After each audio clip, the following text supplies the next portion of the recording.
দীর্ঘদিন ধরেই টালবাহানা চলছিল যাদবপুর বিশ্ববিদ্যালয়ের সমাবর্তন অনুষ্ঠানকে কেন্দ্র করে। এবার সমাবর্তন অনুষ্ঠানে পাওয়া ডিগ্রি নিয়ে শঙ্কা প্রকাশ করছেন যাদবপুরের শিক্ষার্থীরা।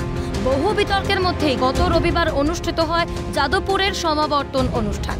তবে সমাবর্তনের ঠিক আগের দিন অর্থাৎ শনিবার অপসারিত করা হয় যাদবপুরের অন্তর্বর্তী উপাচার্য বুদ্ধদেব সাউকে। কিন্তু উচ্চশিক্ষা দপ্তর এবং রাজ্য সরকারের অনুমতিক্রমে সমাবর্তন অনুষ্ঠানে উপস্থিত ছিলেন বুদ্ধদেব সাউ। এছাড়াও সমাবর্তন অনুষ্ঠানে পাওয়া সার্টিফিকেটেও সই রয়েছে বুদ্ধদেব সাউয়ের। এরপরেই ডিগ্রির বৈধতা নিয়ে প্রশ্ন উঠতে শুরু করলে শিক্ষার্থীরা রাজ্যপালের হস্তক্ষেপ চেয়ে ইমেলও করে।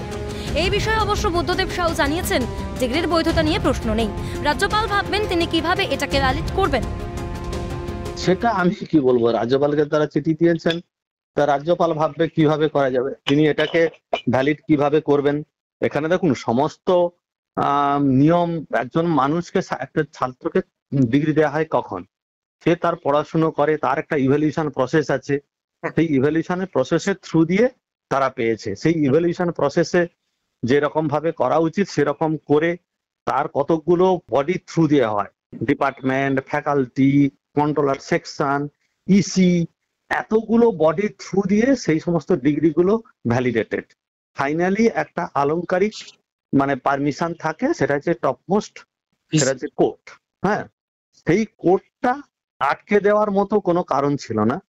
তার কারণ কি, কনভোকেশন করতে দেয়া হবে না এরকম একটা চিঠি আসে রাজভবন থেকে, কিন্তু সেটা পরে আমরা দেখি যে ছাত্রদের ভীষণভাবে ক্ষতি হয়ে যাচ্ছে। তো এবং এমন কোনো সিচুয়েশন নেই, যাদবপুর ইউনিভার্সিটি সবকিছুতে প্রস্তুত তাদেরকে ডিগ্রি প্রোভাইড করতে, অ্যাক্ট অনুযায়ী 24 তারিখে যেটা দেওয়ার কথা। তো তারপরে যদি বন্ধ করতে হয় তাহলে এতজন ছাত্রদের ক্ষতি হয়ে যায়। হ্যাঁ, তারপরে রাজ্য সরকার সে জায়গা থেকে তাদেরকে প্রোটেক্ট করে একটা চিঠি আমার কাছে পাঠায়। তবে যাদবপুরের সমাবর্তনে আমন্ত্রণ জানালেও সেখানে উপস্থিত থাকেননি রাজ্যপাল সিভি আনন্দ বোস। পাশাপাশি রাজ্যপালের নিষেধাজ্ঞা সত্ত্বেও কিভাবে সম্পন্ন হলো সমাবর্তন, ভিসিকে সরিয়ে দেওয়ার পরেও কিভাবে সমাবর্তনে ছিলেন তিনি, যাদবপুরের কাছে এই সমগ্র বিষয় রিপোর্ট চেয়ে পাঠালো রাজভবন। এই বিষয়ে অবশ্য বুদ্ধদেব সাউ জানিয়েছেন, এনকোয়ারি সম্পর্কে আমার কিছু বলার নেই।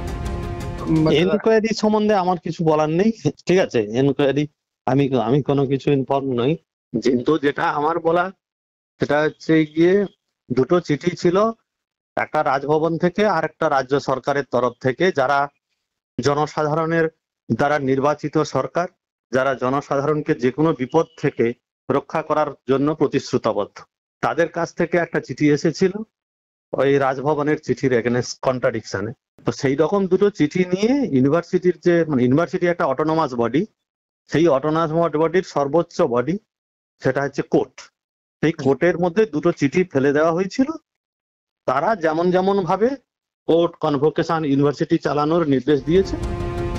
পাশাপাশি তিনি এও বলেন, বিশ্ববিদ্যালয়ের কোর্ট হচ্ছে এটা তো রাজভবন জানে, রাজভবনের যদি এত চিন্তা থাকতো তবে রাজ্যপাল নিজে এলেন না কেন, উনি এলেই তো বৈধতা নিয়ে কোনো প্রশ্ন থাকতো না, মন্তব্য উপাচার্যের। ইউনিভার্সিটির সর্বোচ্চ কোর্ট, আমি এবারে জানি না যে সর্বোচ্চ ইউনিভার্সিটির যে সর্বোচ্চ একটা অটোনমাস বডি, সেই অটোনমাস বডির যে অধিকার, সেই অধিকারে তারা এটা করেছে। এবারে তারা কি জানে না যে ভাইস চ্যান্সেলর আছে কি নেই, তাদের কাছে যুদ্ধ চিঠি ফেলে দেওয়া হয়েছিল, তারাই তো ডিসিশন নিয়েছে। সুতরাং তাদের কাছে জিজ্ঞেস করুন, তারাই বলেছে এটা ভ্যালিড, তা না হলে কি তারা দিতে বলতো? আর যদি জিনিসটা ইনভ্যালিড হয় তাহলে রাজভবন কিন্তু এই কোর্ট হচ্ছে বলে জানে, তাই তো? ওখানে তো চ্যান্সেলর যদি নিজেই চলে আসতেন তাহলে তো জিনিসটা ভ্যালিড হয়ে যেত, উনি এসে সামলালেন না কেন?